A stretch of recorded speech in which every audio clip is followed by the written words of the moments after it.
What's up everybody, it's the Talking Panel. Welcome to another day, another video. I have a question for you. Are you a football fan? Now, irrespective of the answer, I am sure you would have seen the images of last year when Argentina, after so long, won again the FIFA World Cup, and that iconic photograph with Lionel Messi and the whole team of Argentina when they lifted up the World Cup trophy. It was momentous. But have you ever wondered why does the Argentina team has been wearing the same pale blue and white football kit throughout the years? In this video, we're going to find the answer to that. This is the story of the Byzantine Empire, the Renaissance painters, Napoleon Bonaparte, and a revolution.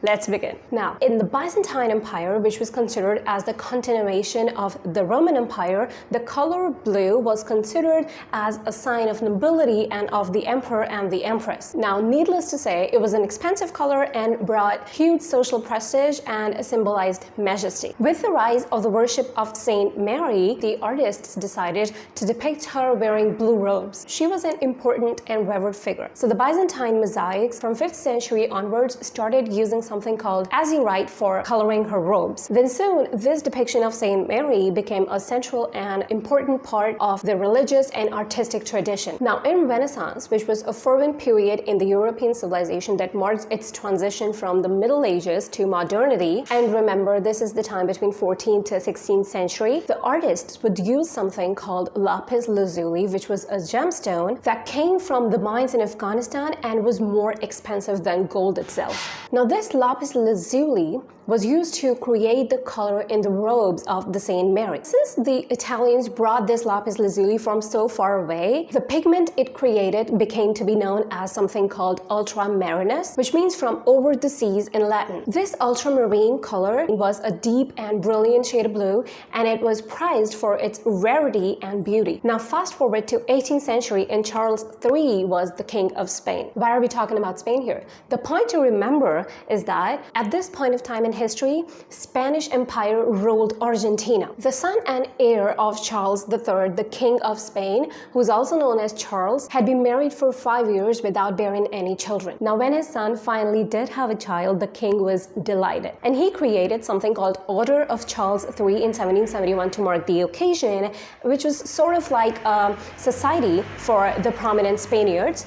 And every order must have a color for its members to wear. Now, Charles III, the King of Spain, had prayed to Saint Mary for those many years of waiting for his son to have a child. So for the colors of his new order, Charles chose, drumroll, blue, and not just any blue, the Saint Mary blue, and combined it with white. Now here you can see the picture of Charles IV wearing a sash of his father's order. Now, something to consider here is that Charles III had picked a blue which was significantly paler than the blue which was used to depict Saint Mary in pictures. Now here's a picture of Saint Mary in 1767 by Giovanni Battista Tiepolo, and this exact photograph was commissioned by Charles III. Anyway, moving on, fast forward to the year 1808, and Napoleon Bonaparte had actually burst into the scene and began his way tearing through the Europe. He forced King Ferdinand VII, who was Charles III's grandson, to abdicate and placed his brother Joseph Bonaparte on the Spanish throne. And this sparked revolts, not just in Spain but in Argentina as well. Now, to show their allegiance to the true monarch of Spain, the Argentine rebels wore the colors of the Order of Charles III, and you guessed it right, the same pale blue and white, which was used to distinguish themselves from the Bonapartist fighters and to show loyalty to King Ferdinand. Then 2 years later, in 1810, the Argentinian War of Independence broke out. Then in 1812, its leader,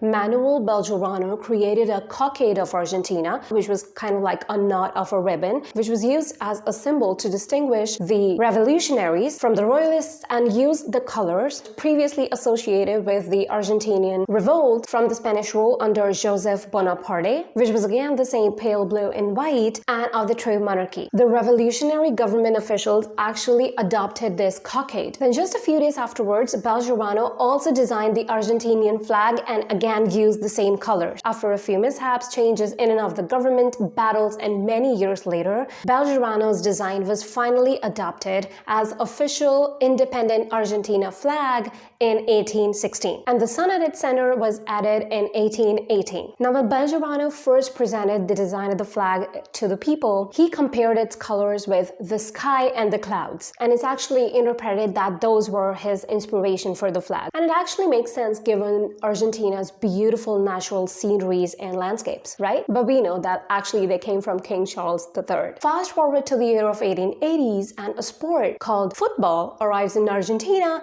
via the British rail workers who passed it on to the locals. And just like that, football took off. By the year 1891, Argentina already had their first league, by the way, which is the fifth oldest in the world, and in the year 1893 they had already founded an FA. Now, for their debut against Uruguay in 1902, the Argentinian national team wore a pale blue shirt. But 6 years later, in year 1903, they played an all-star Brazilian league, which was in a kit of white and pale blue stripes. We are getting there. 114 years later, Argentina still wears those same colors, which were adopted from their national flag, which was itself was a result of a centuries-long series of religious, political, artistic developments. This people was rather a long history for one of the most iconic football kits. Now, I'm a huge football fan, and when last year in the FIFA World Cup, under the captaincy of Lionel Messi,